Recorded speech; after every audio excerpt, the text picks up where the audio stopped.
शिमगा कोकणातील पारंपरिक सण. नोकरदार वर्ग सुट्ट्या घेऊन या दिवशी आपल्या गावाकडे येतात.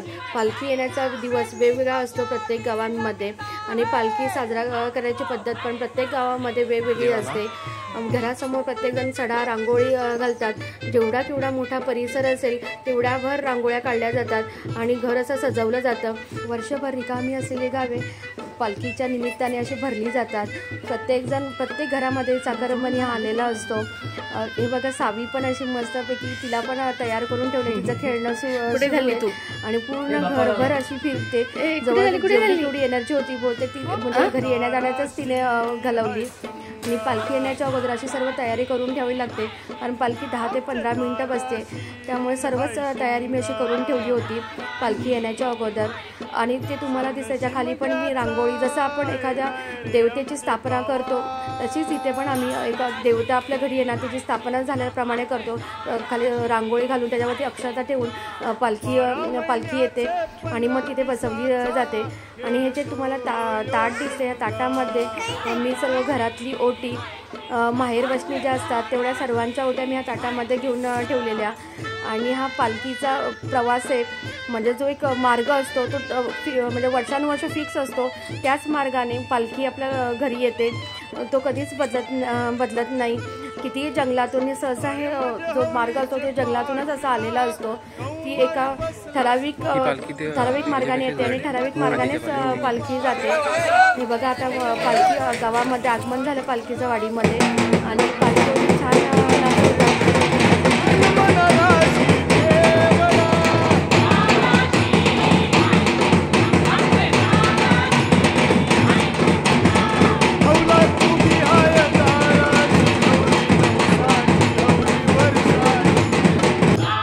पालखीचं गावात आगमन झाल्यानंतर तिची पूजा करायचा मान हा आमच्या घराचा असतो. त्यामुळे आम्ही पण अशा घरातील सर्व बायका तयार होऊन पालखीच्या स्वागतासाठी चाललो आहे. आणि पालखीनं अशा वेगळ्या पद्धतीने नाचवली जाते. प्रत्येकाला अशी वेगळी पद्धत येत असते आणि बघताना एवढं मस्त वाटतं की एवढा छान प्रत्येकजण आनंद घेत असतो. आजची तरुण पिढी पण याच्यामध्ये उत्साहाने भाग घेत असते आणि आपली पारंपरिक कला जपण्याचा प्रयत्न करत असते.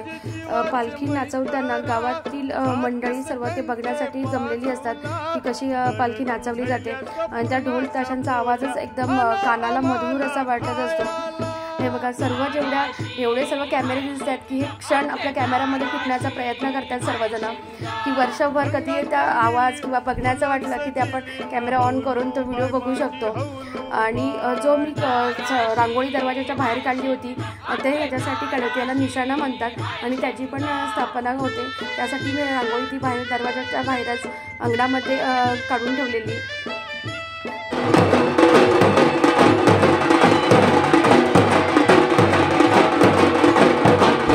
आवाज या दिवशी पूर्ण गावामध्ये घुमत असतो आणि या आवाजामुळेच गावात पूर्ण उत्साह आलेला असतो.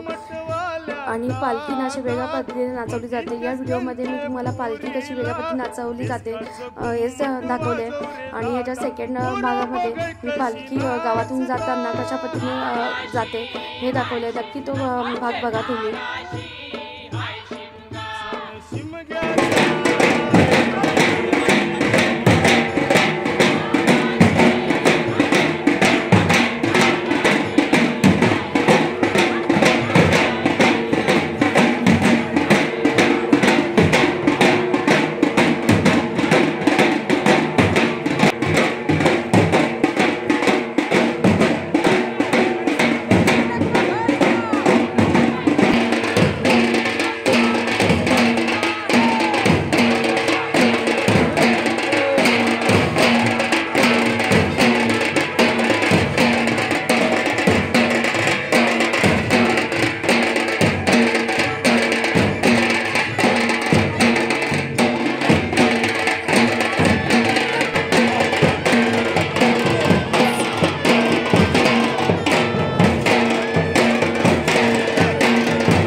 आता ही पालखी आमच्या देवघरात चालले आणि देवघरात हे महेश घेऊन जातात आणि त्यांचा नाचायचा उत्साह बघून मीच शॉक झाले की एवढे नाचतात. म्हणजे पूर्ण चाकरमानी आपली हौस पूर्ण करून घेतात पालखीच्या दिवशी.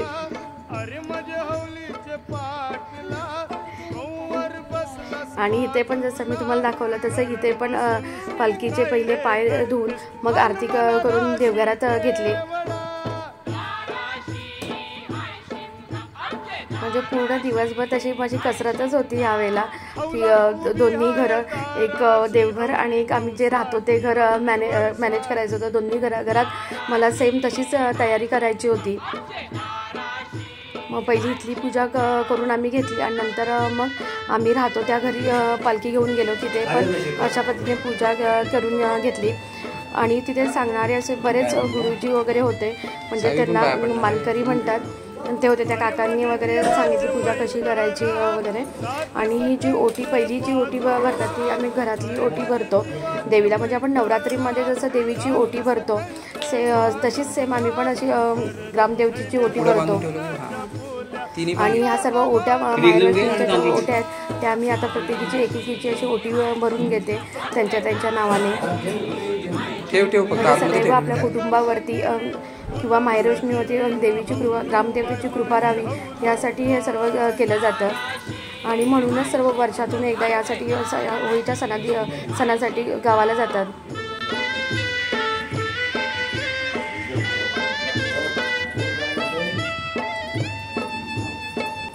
व्हिडिओच्या दुसऱ्या भागामध्ये मी पालखीच्या दिवशी कोणत्या लोककला साजऱ्या केल्या जातात